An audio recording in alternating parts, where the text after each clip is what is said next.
আসসালামু আলাইকুম প্রিয় দর্শক, অন্য মঞ্চের আলাপচারিতায় আপনাদের সকলকে আমন্ত্রণ জানাচ্ছি।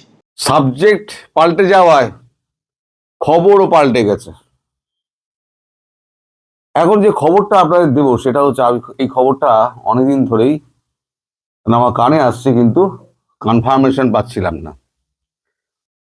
আপনাদের মনে আছে, আমি যখন দিল্লিতে গিয়েছিলাম তখন রাজনাথ সিং আমায় একটা কথা বলেছিলেন যে আমি যদি তোমায় অ্যালাউ করি, তাহলে যে 200-র বেশি সাংবাদিক, দেশি বিদেশি সাংবাদিক, তারা যে ওয়েট করছেন, তো তাদেরকে আমি কি জবাব দেবো। এই প্রশ্নটা তিনি আমায় করেছিলেন। ভেতরে ভেতরে অভিমান হয়েছিল যে আমি ঘরের লোক, আপনার বন্ধু লোক, আপনি আমায় অ্যালাউ করলেন না। তো তারপর যাই হোক, যে করে হোক, দেখা তো হয়েছে। কিছুক্ষণ আগে, আধ ঘন্টা আগে, তার দপ্তর থেকে আমার কাছে একটা ফোন এসেছিল। সম্ভবত 23 তারিখ শেখ হাসিনা সাংবাদিক সম্মেলন করবেন প্রকাশ্যে, কিন্তু সেটা virtual. Press club of India দিল্লিতে, সেইখানে বড় স্ক্রিন খাটিয়ে তিনি সমস্ত সাংবাদিকদের প্রশ্নের উত্তর দেবেন এবং তিনি তার বক্তব্য রাখবেন। এই খবরটি আমার কাছে যখন এসে পৌঁছায়, তখন আমি ঠিক করি যে আগের খবরটি ড্রপ করে এই খবরটা আপনাদের কাছে পৌঁছে দেওয়াটা অনেক বেশি জরুরি। কারণ দেশের মধ্যে যে সমস্ত ঘটনাগুলো ঘটছে, সে সম্পর্কে তার প্রতিক্রিয়া, এই যে বিশ্ব থেকে 228 জন তালিকাভুক্ত করা হয়েছে, এখন নিজেদের তালিকাভুক্তি করেছে 228 জন। আমি বলেছিলাম 200-র বেশি, উনি বলেছেন। তো এই 228 জন নানান রকম প্রশ্ন করবেন। সময়টা কিন্তু এখনো ঠিক হয়নি। ডেট 23 তারিখ, মানে একটা মোটামুটি ঠিক হয়েছে, সময়টা দুপুরের দিকেই হবে, কিন্তু সঠিক সময় এখনো ঠিক হয়নি। অনেকগুলো ব্যাপারের সঙ্গে জড়িত আছে। একটা সাংবাদিক সম্মেলন করতে গেলে তার অনেকগুলো পেরিফেরিয়া আছে, সেগুলো ঢেকে নিয়ে করতে হয়, মানে ঢুকিয়ে নিয়ে করতে হয়। তো এর পারমিশন, ওর পারমিশন, তারপরে সমস্ত বিদেশি সাংবাদিক আছে। ইতিমধ্যে হয়েছে কি, দেশ বিদেশ থেকে আওয়ামী লীগের সৎ নেতা মন্ত্রীদের প্রধানমন্ত্রী শেখ হাসিনা ডেকে পাঠিয়েছেন। তারা সব বিদেশ থেকে আসছেন, দেশ থেকে আসছেন, এসে উপস্থিত হচ্ছেন। কালকের মধ্যে অথবা পরশুর মধ্যে তারা সবাই উপস্থিত হয়ে যাবেন। এখন আমাকে বলা হয়েছে যে যেহেতু আপনি প্রথম এসে অ্যাপ্রোচ করেছিলেন, তাই প্রতিরক্ষা মন্ত্রী বলেছেন আপনি যদি পারেন তাহলে আপনি ওই দিনকে আসবেন। কিন্তু 23 তারিখ, আজকে হচ্ছে 19, কালকে 20। আমাকে পৌঁছতে গেলে আমাকে 23 তারিখ সকালেই রওনা হতে হবে। কিন্তু আমার এখানে যা কাজ আছে, সেই সমস্ত কাজকর্ম সেরে আমার 23 তারিখে ওখানে উপস্থিত হওয়াটা একরকম মুশকিলের ওপরে মুশকিল। মানে কোনো মতেই আমি সেখানে পৌঁছাতে পারবো না। আমি হিসেব টিসেব যা করে দেখলাম, তা ভালো আগে তো খবরটা দিয়ে দিন, আমার দিয়ে দিই। আগে তো আমার পৌঁছানোটার বেশি দরকার নেই, খবরটা আগে দরকার। খবরটা করার জন্য আমি আগে প্রেফারেন্সটা খবরটা দিয়ে দিলাম। তো এখন আপনাদের দীর্ঘদিনের একটা দাবি ছিল, প্রধানমন্ত্রী প্রকাশ্যে আসছেন না কেন, প্রকাশ্যে আসছেন না কেন। আমিও আপনারা বলেছিলাম যে ধীরে ধীরে খোলস মুক্ত হচ্ছে আওয়ামী লীগ। এখন আওয়ামী লীগের নেতারা প্রেস কনফারেন্স করছেন। এরপর খুব শিগগিরই শেখ হাসিনা হয়তো ভার্চুয়ালি, নইলে একদম টিভির সামনে বসে তিনি ভাষণ দেবেন। মনে মনে নিশ্চয় থাকতে পারে 2 দিন আগের খবর, 2-3 দিন আগের খবর। এই যে সাংবাদিক সম্মেলন যেটা করা হয়েছিল, নিজ মজুমদার রাজের সাংবাদিক সম্মেলনটা করেছিলেন, সেখানে তারপর আপনার বিদেশ মন্ত্রী যিনি ছিলেন, নামটা আমার মনে থাকে না, তো যাই হোক, সেটা নাকি ফেসবুকে দেওয়া হয়নি। এই নিয়ে নাকি নানান চাপানুতোর সমস্ত কিছু দলের মধ্যে চলছে। আর কলকাতার যে নেতারা রয়েছে, নিজেদের মধ্যে কেউ একে অপরকে গালাগালি, ও অন্যকে গালাগালি, এই সমস্ত করেই বেড়াচ্ছেন। তারা নিজেরা শেষ হয়েছেন, দলটাকেও শেষ করার জন্য তারা উঠে পড়ে লেগেছেন। তো তিনি এখন সমস্ত খবর রাখেন। প্রধানমন্ত্রী ঠিক করেছেন তিনি একদম সৎ, যেমন গতবার একবার যাওয়ার সময় উনি আরাফতকে নিয়ে গেছিলেন, বিদেশ যাওয়ার সময় আরাফতকে নিয়ে গেছিলেন, কোথাও একটা গেছিলেন যেন মনে হয়, আমি খবরটা করেছিলাম। সেখানে আপনাদের মন্ত্রী আরাফত গেছিলেন তার সঙ্গে, বা আরাফতের সঙ্গে কোনো একটা কানেকশন ছিল, আমার মনে পড়ছে না, আমি তাড়াহুড়ো করে বসেছি তো। তো যখন এই খবরটি যখন ওনার দপ্তর থেকে জানানো হয় যে আপনি পারলে 23 তারিখে আপনি সকালবেলা চলে আসুন, আপনার জন্য উনি একটি সিট বুক করে রেখে দিয়েছেন। তা আমি হ্যাঁ না কিছুই বলিনি, কারণ আমার ভাবার সময় ছিল না। আজ 19 তারিখ, তারপরে কি আছে না আছে আমার দেখতে হবে, দেখে নিয়ে আমার তো বললেই তো আমি চলে যেতে পারবো না। এখানে দিল্লি যাওয়া মানে আমার ওখানে একদিন দুদিন থাকতে হবে, তারপরে তো আমার ওখান থেকে ফিরে আসতে হবে, অনেক ঝামেলা আছে। তারপর টিকিটের ঝামেলা, এখন আমার টিকিটের অ্যাভেলেবিলিটি একটুখানি কম আছে। তো এই সমস্ত মিলিয়ে আমার যাওয়া হয়তো অনিশ্চিত আছে, কিন্তু খবরটা আমি পেয়ে যাব। খবর আপনাদের খবর দিয়ে দরকার, খবর আমি আপনাদের দিয়ে দেবো। এদিকে দেশের মধ্যে কি হয়েছে, দেশের মধ্যে আমি বলছিলাম না, দেশের নির্বাচন হওয়া খুব মুশকিল, হবে না। একটা আমি কপি করেছিলাম যে শেখ হাসিনার ব্যাপারে আবার ফিরে আসছে একটু পরে, এটা না বললে আবার ওটা হবে না। তো আমি একটা খবর করেছিলাম, সেখানে বলেছিলাম যে জামাত বলেছে যে তারেক রহমান প্রধানমন্ত্রী না হয় যে নিরাপত্তা বেষ্টনী পাচ্ছেন, তিনি যে প্রোটোকল পাচ্ছেন, আমরা কেন পাবো না? কারণ 95% কাজ তো আমরা করেছি, 5% কাজ তো এই বিএনপি করেছে। তাহলে তারেক রহমান যদি এই প্রোটোকল পায়, তাহলে আমরা পাবো না কেন? সেই নিয়ে গতকালকে জামাতের একটা প্রতিনিধি দল তারা গিয়ে ডক্টর ইউনূসের উপরে চড়াও হয়ে তারা বলে আগামী 7টা কার্যকরী দিনের মধ্যে যদি তাদের নেতার প্রোটোকলের ব্যবস্থা সরকার না করে, তাহলে কোনোভাবেই তারা এই নির্বাচন হতে দেবে না। ঠেলা বুঝে এবার আমি যেটা বলেছিলাম, যে কোনো কারণে হোক একটা নির্বাচনে একটা ব্যাঘাত ঘটবে, একটা ইস্যু খোঁজা হবে। এখন জামাত জানে যে আমি যাই করি না কেন, যদি এই ফাঁকা মাঠে বিএনপি আর তিনি খেলেন জামাতের আমির, তাহলে তিনি মানে জামাতের আমির 10 গোল খেয়ে যাবেন, কারণ ভোটের শতাংশ তাদের থেকে ভালো কেউ জানে না।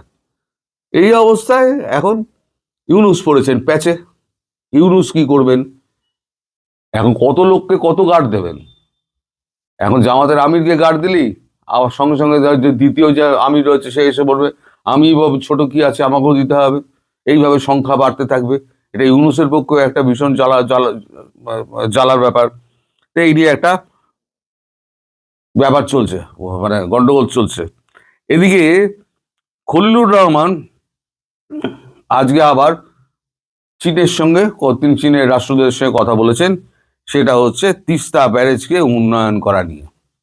মানে যেটা আমেরিকা বারণ করেছিল সেই দিকে আবার যাচ্ছে, আমেরিকাকে আর উপেক্ষা করছে। এবার ইচ্ছে করে ইউনূস যেমন পায়ে পা দিয়ে ভারতের সঙ্গে ঝগড়া করেছিল, এবার আমেরিকার সঙ্গে ঝগড়া করতে চাইছে যে তুই তো হয়তো স্থান দিবি না, আমায় জায়গা দিবি না, আমায় ত্যায্য করেছিস, আমিও তোকে ত্যায্য করলাম, তোর কোনো কথা শুনবো না। তা এখন আমি মরবো, তারপরে তো আমি শেষ দেখে মরবো, এরকম করে দেশটাকে আমি একদম ধ্বংস করে দিয়ে যাবো। তো চায়নাকে আবার ডাকার জন্য খলিলুর রহমানকে পাঠানো হয়েছিল। খলিলুর রহমান আজ সকালবেলা গেছিলেন, 8টা থেকে 8টা 35 অব্দি খলিলুর রহমানের সঙ্গে চায়নার রাষ্ট্রদূতের সঙ্গে একটা মিটিং হয়েছে। আর এর মধ্যে 14ই জানুয়ারি রাতে গুলশান এলাকায় যখন তারেক রহমান ফিরছিলেন, সেই সময় সমস্ত মানে নিরাপত্তার বেষ্টনী ভেঙে একটা মোটরসাইকেল তার ভেতরে ঢুকে যায়। ভেতরে ঢুকে একটা ওই গাড়ির পাশ দিয়ে যাওয়ার সময় একটা খাম সেটে দিয়ে চলে যায়। এই খামের মধ্যে কি আছে সেটা নিয়ে এখন তারেক তারপরে বলেন যে আমাকে খামটা দিন। খামটা নিয়ে তারেক খুলেছে, তারেক তার মধ্যে কি লেখা আছে সেটা নিয়ে কিন্তু কৌতূহলের শেষ নেই। অনেকে বলছে, দুর্মুখেরা বলছে, আমি বলছি না, দুর্মুখেরা বলছে সেখানে নাকি সাবধান লেখা আছে। এখন কে লিখলো লাল অক্ষরে সাবধান, কেন লিখলো, মানে কোন উদ্দেশ্যে লিখলো, সেসব কিন্তু কিছু লেখা নেই। দুর্ভোগেরা বলছে, আমি বলিনি, তারা বলছে। এই অস্থির পরিস্থিতির মধ্যে এই সরকার এখন শেখ হাসিনা সামনে এলে তারা কি করে আমি সেটা দেখব। শেখ হাসিনা একদিন আসেননি সামনে, তিনি ভার্চুয়ালি দেশের নেতাদের সঙ্গে কথা বলেছেন, জেলা উপজেলার নেতাদের সঙ্গে কথা বলেছেন, তার দল একটা সাংবাদিক সম্মেলন করেছে, তাতেই এই কাণ্ড। এবার তিনি সামনে আসছেন, সরাসরি দেশি বিদেশি সংবাদ প্রতিনিধিদের সরাসরি প্রশ্নের সরাসরি জবাব দেবেন। এইবার সরকার কি করে এইটা আমি দেখার জন্য বসে আছি। এবার আপনারাও দেখতে থাকুন, সেদিনকে পুরো বাংলাদেশ উত্তাল হয়ে যাবে, এবং এটা আমি আগাম বলে দিচ্ছি। অতি সম্প্রতি দিল্লিতে আওয়ামী লীগের কয়েকজন পেশাজীবী নেতা, সাবেক মন্ত্রী এবং আওয়ামী লীগের পদপদবীধারী কয়েকজন নেতৃবৃন্দ একটি সংবাদ সম্মেলন করেছেন, এবং সেই সংবাদ সম্মেলন এখন বাংলাদেশের টক অফ দ্য কান্ট্রি। ভারতেও বিতর্ক হচ্ছে, আওয়ামী লীগের ভিতরে বাইরে যথেষ্ট বিতর্ক হচ্ছে। অনেকে ঠিক আওয়ামী লীগের সংবাদ সম্মেলন বলার চেষ্টা করছেন, কিন্তু বেশিরভাগ লোক, এমনকি যারা এই সংবাদ সম্মেলন করেছেন তাদের মধ্যে সাবেক শিক্ষামন্ত্রী মহিবুল হাসান চৌধুরী নওফেল, তিনি স্পষ্টতই বলেছেন যে এটি আওয়ামী লীগের কোনো দাপ্তরিক সাংগঠনিক সংবাদ সম্মেলন নয়। আওয়ামী লীগের যারা সহযোগী বিভিন্ন সংগঠন এখন দেশের বাইরে সাহায্য করছেন, যাদের সঙ্গে হয়তো ইথিক্যালি আওয়ামী লীগের একটা সম্মিলন রয়েছে, কিন্তু আওয়ামী লীগের সরাসরি অঙ্গ সংগঠন নয়। এরকম বেশ কিছু সংগঠন রয়েছে, তার মধ্যে একটি সংগঠন, যে সংগঠন কিনা এই বিভিন্ন আন্তর্জাতিক ইস্যু নিয়ে কাজ করছে, বিশেষ করে আন্তর্জাতিক যে বিচারগুলো রয়েছে, তারপর বাংলাদেশের গত 17 মাসে যে সকল ঘটনা, জাতিসংঘের সেই মানবাধিকার কমিশন থেকে শুরু করে অন্যান্য প্রতিষ্ঠানে রিপোর্ট আকারে যেটা গৃহীত হয়েছে, প্রচারিত হয়েছে, এবং যেটি নিয়ে বাংলাদেশে যথেষ্ট কন্ট্রাডিকশন অ্যান্ড কনফ্লিক্ট তৈরি হয়েছে, সেই বিষয়গুলো নিয়ে যারা কাজ করছেন তারা মূলত স্ব-উদ্যোগে দিল্লিতে এই অনুষ্ঠানটি করেছেন। কেন দিল্লিতে এই অনুষ্ঠানটি করেছেন? তারা বলার চেষ্টা করছেন যে আমরা পৃথিবীর অনেক দেশই এই অনুষ্ঠান করার চেষ্টা করেছি, কিন্তু সব দেশগুলো অ্যাজ এ ফরেনার, বিদেশি নাগরিক হিসেবে সেই অনুষ্ঠান করার অনুমতি দেয় না। কিন্তু কিছু কিছু রাষ্ট্র তাদের নিজ দেশে বিদেশিদেরকে সংবাদ সম্মেলন করার অনুমতি দেয়। সেগুলোর মধ্যে সুইজারল্যান্ড, তারা সুইজারল্যান্ডে দিয়েছেন, ইংল্যান্ড দেয়, ইংল্যান্ডে দিয়েছেন, এবং ভারত দেয়, তারা ভারতে দিতে এসেছেন। দুটো কারণে ভারতে দিচ্ছেন। এই কারণ হলো জাতিসংঘের আমাদের এই যে বাংলাদেশ সংক্রান্ত যে সকল প্রতিষ্ঠান রয়েছে, সে সকল প্রতিষ্ঠানের যে আঞ্চলিক অফিস, সেই অফিসগুলো দিল্লিতে।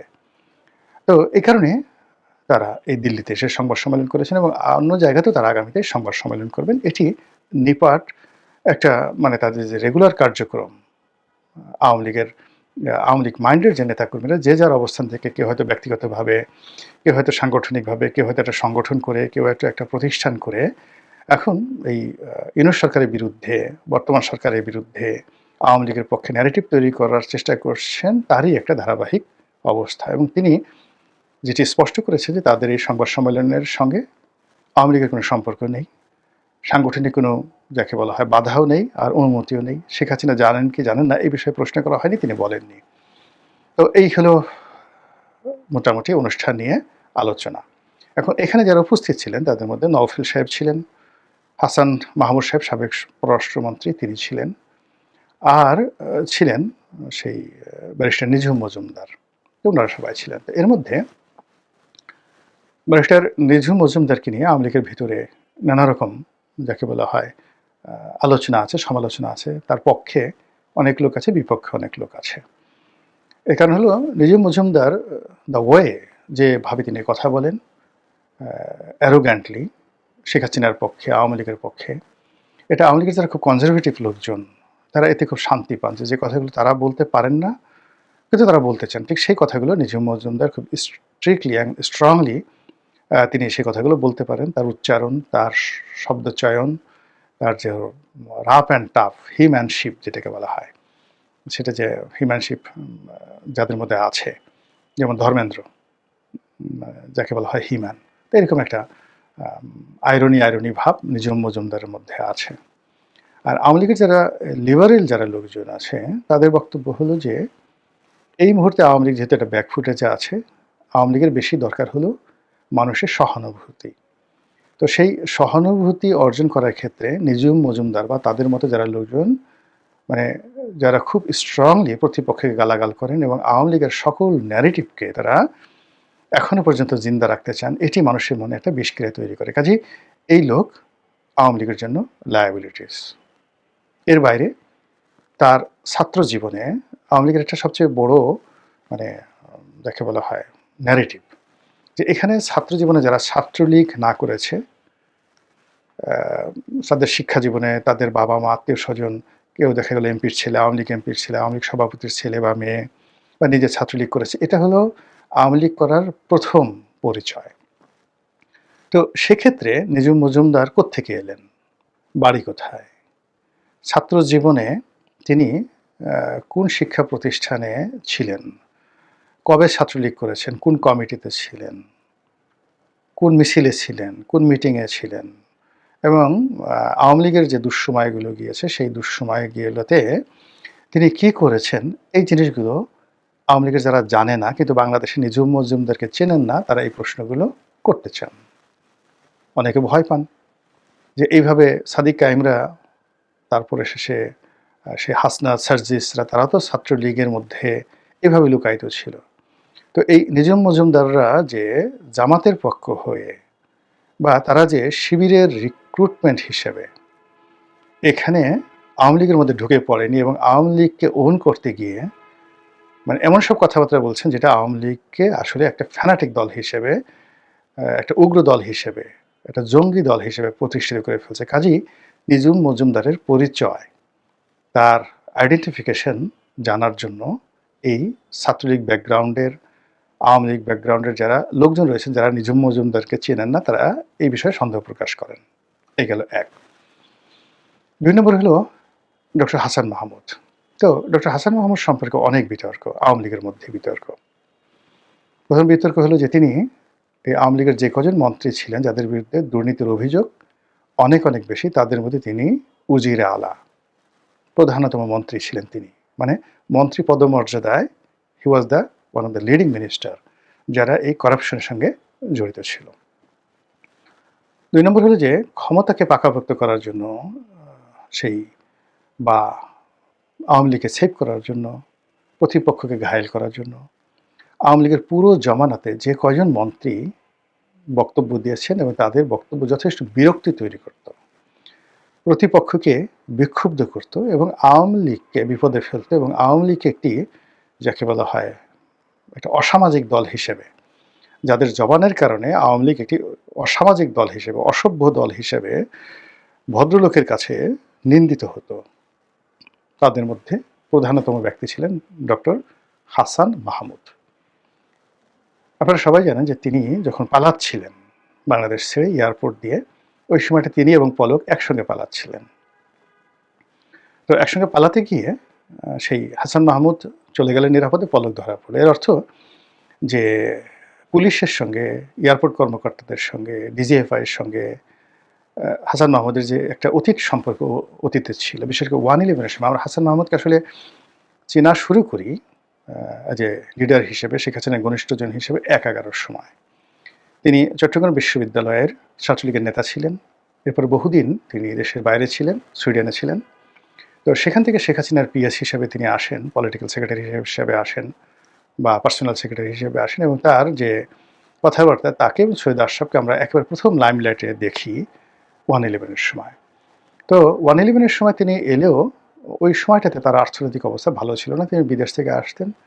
সেই ঢাকার শ্যামলীর রিং রোডে একটা ছোট্ট বাসাতে তিনি থাকতেন, একেবারে সাধারণ। সম্ভবত ওই সময় সেই ১/১১-এর সময় ওই বাসার ভাড়া নট মোর দ্যান ৫ থেকে ৬ হাজার টাকার বেশি ছিল না। এই ছিল তার সামাজিক অবস্থান।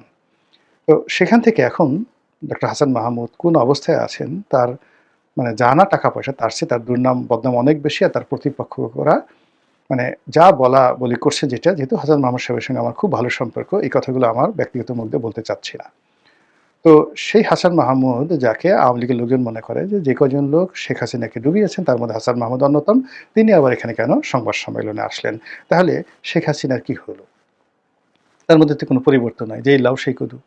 এখন যদি মানে শেখ পরিবারের যে লোকগুলো গত 15 বছর খুবই নিন্দিত হয়েছেন, মানে কেউ শেখ হাসিনার ফুফাতো ভাই, কেউ খালাতো ভাই, মামাতো ভাই, আত্মীয়-স্বাত্মীয় পরিচয় দিয়ে এদের ব্যাপারে আওয়ামী লীগের ভিতরে, মানে বাইরে যতটা না বিরক্তি, আওয়ামী লীগের ভিতরে তত বেশি বিরক্তি। এখন সেই শেখরা যদি আবার আসে, সেই মানে হাসান মাহমুদরা যদি আবার আসে, সেই পলকরা যদি আবার আসে, জুনায়েদ আহমেদ পলকরা যদি আবার আসে, মানে পলক কি করেছে না করেছে সে খুব এখন জেলের মধ্যে আছে আমি জানি না, কিন্তু লোকজন এদেরকে একই গ্রুপের মধ্যে ফেলে দেয় এবং ধরে নেওয়া হয় যে সজীব ওয়াজেদ জয়ের যে ক্যারিয়ার নষ্ট করার ক্ষেত্রে যে কয়জন লোক, মানে ধরেন পলক আছে, শাহরিয়ার আছে, তারপরে শেষে মোহাম্মদ আরাফাত আছে, তো এরা মূলত একটা সার্কেলে ঘুরতো, যাদের সঙ্গে জয়ের একটা ভালো সম্পর্ক ছিল বলে মনে করতে সবাই। এখন আবার যদি সেই লোকগুলো সামনে চলে আসে, তাহলে তো মানে জয় সম্পর্কে সেই বদনামই বাস্তব হয়ে যাবে আর কি। তো এগুলো নিয়ে আওয়ামী লীগের মধ্যে কিন্তু একটা ভীষণ রকম প্রতিক্রিয়া তৈরি হয়েছে যে এই যে দিল্লিতে যে সংবাদ সম্মেলন হলো, এটা কি শেখ হাসিনার নির্দেশে হয়েছে? তিনি কি জানতেন? আর তিনি যদি জানতেন তাহলে তো এই দলের কোনো ভবিষ্যৎ নেই। আবার অন্যদিকে যেটা আসছে যে তিনি যদি না জানেন, তাহলে তারা এই কাজটি করতে সাহস পেলে কীভাবে? তাহলে কি আওয়ামী লীগের মধ্যে কোনো বিভক্তি দেখা দিয়েছে? আওয়ামী লীগের মধ্যে কোনো গ্রুপিং হচ্ছে? সেই ১/১১-এর মতো কি আওয়ামী লীগ আবার ভেঙে টুকরো, টুকরো করার চেষ্টা করা হচ্ছে? আবার আওয়ামী লীগের ভিতর থেকে কি কোনো কিংস পার্টি তৈরি করা হচ্ছে, যাদের সঙ্গে বাংলাদেশে বহুল আলোচিত এখন শোনা যাচ্ছে রিফাইন্ড আওয়ামী লীগ। সেই রিফাইন্ড আওয়ামী লীগ অর্গানাইজ হচ্ছে দিল্লিতে, অর্গানাইজ হচ্ছে কলকাতাতে, অর্গানাইজ হচ্ছে ইংল্যান্ডে, বাংলাদেশে অর্গানাইজ হচ্ছে এবং এর সঙ্গে জড়িত, এর সঙ্গে আমাদের গোয়েন্দা সংস্থাগুলো জড়িত, এর সঙ্গে আমেরিকা জড়িত। এই কথাগুলো আকাশে বাতাসে ঘুরে বেড়াচ্ছে। আর তারই প্রতিক্রিয়াতে এই দিল্লিতে যে সংবাদ সম্মেলনটি হলো, সেই সম্মেলনে ওই লোকগুলিকে দেখা গেল যাদের সঙ্গে ডিজিএফআই সম্পর্ক ভালো আছে, যাদের কিনে বিতর্ক আছে, যাদের মধ্যে গুপ্ত শিবির, গুপ্ত জামাত, এই ধরনের যে ন্যারেটিভগুলো যাদের বিরুদ্ধে খুব ইজিলি ট্যাগ করে দেয়া যায়। এবং আপনারা জানেন যে যখন ডক্টর হাসান মাহমুদ ছিলেন ক্ষমতাতে, তিনি চট্টগ্রাম ভিত্তিক যে ইসলামিক সংগঠনগুলো ছিল সেগুলোর সাথে তার খুব ভালো সম্পর্ক ছিল এবং তিনি হাটহাজারী যে গ্রুপটা ছিল তাদের সঙ্গে তিনি নিয়মিত যোগাযোগ রক্ষা করতেন। এখন তিনি আসলে কি করছেন? এর বাইরে আবার নভেল সাহেব আছেন। তো চট্টগ্রামের রাজনীতি, ফটিকছড়ি রাজনীতি, তারপরে সালাউদ্দিন কাদের চৌধুরী এলাকার যে রাউজান, সেই রাউজানের রাজনীতি, চট্টগ্রাম শহরের রাজনীতি, এর সঙ্গে আওয়ামী লীগ, সব মিলিয়ে এই যে এখানে যারা আসছে, এইটাকে নিয়ে আওয়ামী লীগের মধ্যে যে বিতর্ক হচ্ছে, তার সঙ্গে সঙ্গে বাংলাদেশের বিতর্ক হচ্ছে এবং সবাই বলার চেষ্টা করছেন যে হঠাৎ করে এরকম একটি সংবাদ সম্মেলন সম্ভবত ডাল মেকুস কালা হয়, ডালের মধ্যে কালো কালো কিছু একটা আছে, মাসকলাইয়ের ডাল হয়তো আছে। আল্লাহ ভালো জানেন। আল্লাহ আমাদের সবাইকে হেদায়েত দান করুন এবং হেফাজত করুন। আসসালামু আলাইকুম ওয়া রাহমাতুল্লাহি ওয়া বারাকাতুহু। বাঁশের চেয়ে যেমন কঞ্চি বড়, তেমনি বাংলাদেশের ত্রয়োদশ জাতীয় সংসদ নির্বাচনে দেশের অন্তর্বর্তী সরকারের কাছে ভোটের চেয়ে গণভোট বেশি প্রিয়। অন্যদিকে সরকারের মিত্র দলগুলো ব্যস্ত লেভেল প্লেইং ফিল্ডের নামে আসন বন্টন সমঝোতা নিয়ে। রেফারি নিজেই খেলোয়াড় হয়ে যাওয়ায় যাদের জন্য ভোট, সে জনগণের মধ্যে অবশ্য ভোট হোক আর গণভোট, কোনোটি নিয়ে বিন্দু মাত্র আগ্রহ নেই। সূত্রগুলো বলছে, ভোটের নাটকে সরকার ও সরকারি মিত্রদের চিন্তা হলো দুটি। প্রথমটি হলো বিদেশি শক্তিগুলো এমন নিয়ন্ত্রিত ভোটকে কিভাবে দেখছে, আর দ্বিতীয়টি হলো নির্বাচনের আগে কার্যক্রম নিষিদ্ধ থাকা আওয়ামী লীগ কি করবে। আওয়ামী লীগ নিয়ে সরকারের চিন্তা হঠাৎ করে বেড়ে যাওয়ার কারণ হলো বিদেশি দেশ ও সংস্থার প্রতিনিধিদের সাথে গত কয়েক সপ্তাহে আওয়ামী লীগের শীর্ষ পর্যায়ের নেতাদের বেশ কয়েকটি বৈঠক হয়েছে। এসব বৈঠকের পরপরই 17 জানুয়ারি ভারতের দিল্লির প্রেস ক্লাব অফ ইন্ডিয়ায় আওয়ামী লীগের 2 সাবেক মন্ত্রী সংবাদ সম্মেলন করেছে। এর মধ্যে প্রচার করা হচ্ছে আগামী শুক্রবার 23 জানুয়ারি দিল্লিতে সাংবাদিকদের জন্য আয়োজিত একটি অনুষ্ঠানে বক্তব্য দিবেন বাংলাদেশের সাবেক প্রধানমন্ত্রী শেখ হাসিনা। তবে আমরা নিশ্চিত হতে পেরেছি, সেভ ডেমোক্রেসি ইন বাংলাদেশ বা বাংলাদেশের গণতন্ত্র বাঁচাও শীর্ষক অনুষ্ঠানটি দিল্লিতে হলেও শেখ হাসিনা ওই অনুষ্ঠানে সশরীরে থাকবেন না। সেই অনুষ্ঠানে শেখ হাসিনার একটি অডিও বার্তা প্রচার করা হবে। তবে সূত্রগুলো বলছে সেই অডিও বার্তার মাধ্যমে শেখ হাসিনা বাংলাদেশের ত্রয়োদশ জাতীয় সংসদ নির্বাচন উপলক্ষে এমন কিছু বার্তা দিবেন যেটি গত এক সপ্তাহ ধরে অনুষ্ঠিত বৈঠকের আলোকেই হবে। প্রশ্ন হলো, শেখ হাসিনা ও তার দল এরই মধ্যে ভোট বর্জনের কথা বলেছেন, তাহলে 23শে জানুয়ারি নতুন কি বার্তা দিতে পারেন তিনি? বিস্তারিত জানতে চলুন যাওয়া যাক বিশ্লেষণ।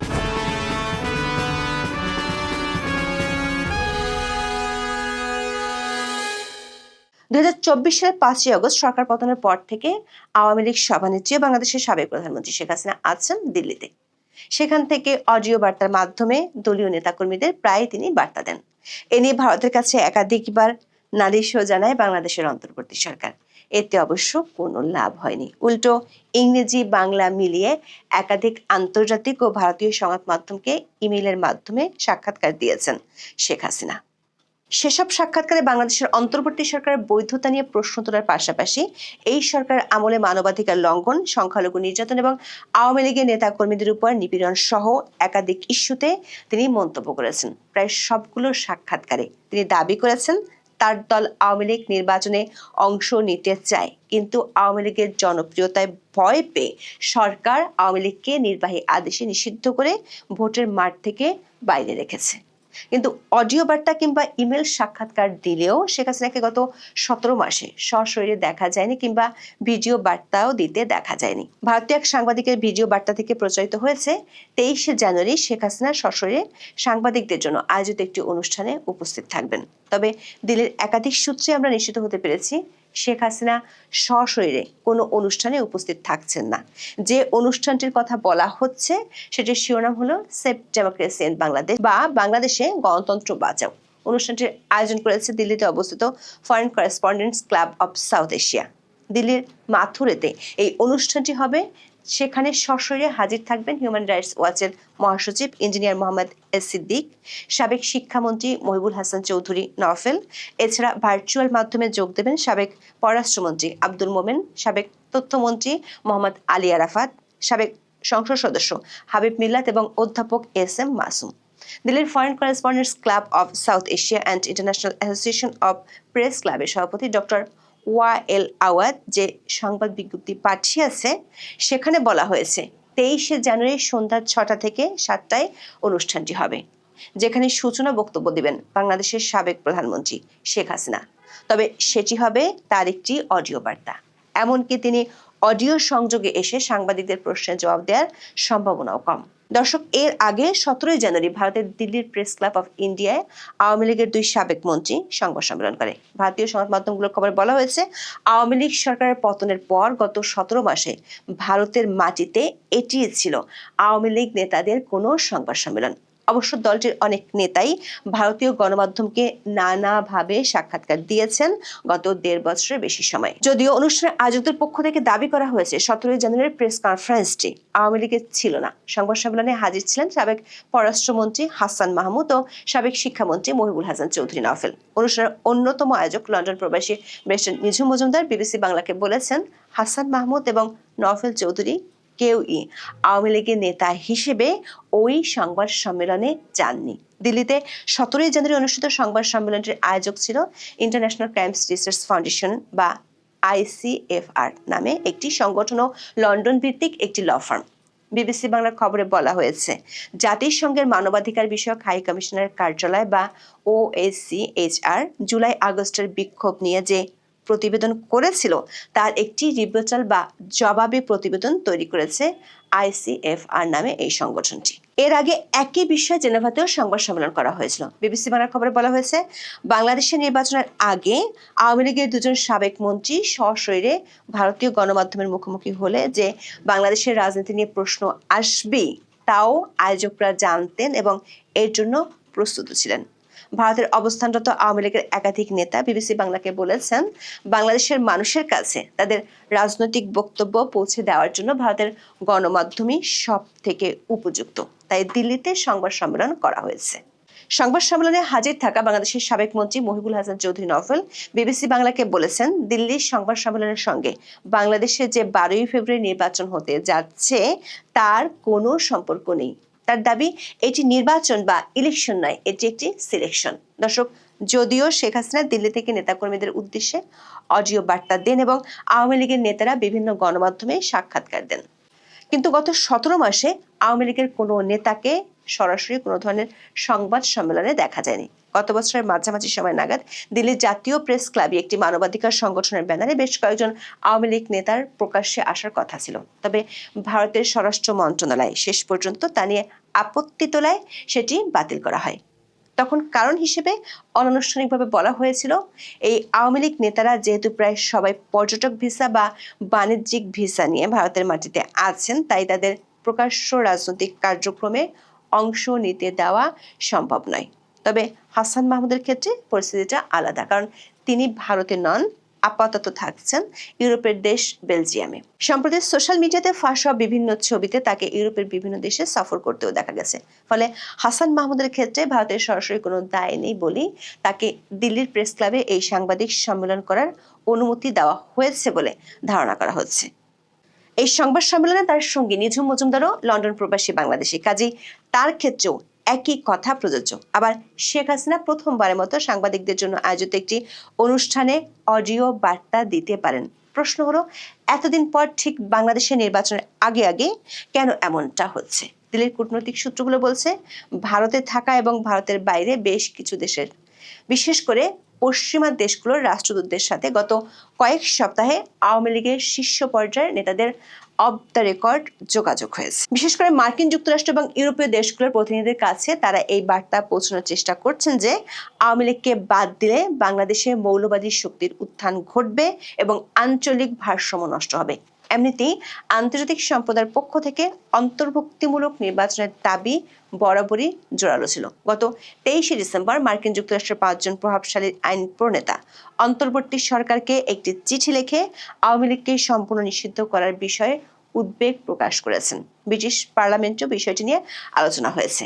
কমনওয়েলথ সহ একাধিক আন্তর্জাতিক সংস্থা বাংলাদেশের আগামী সংসদ নির্বাচন নিয়ে তাদের নেতিবাচক মনোভাবের কথা অন্তর্বর্তী সরকারকে জানিয়ে দিয়েছে।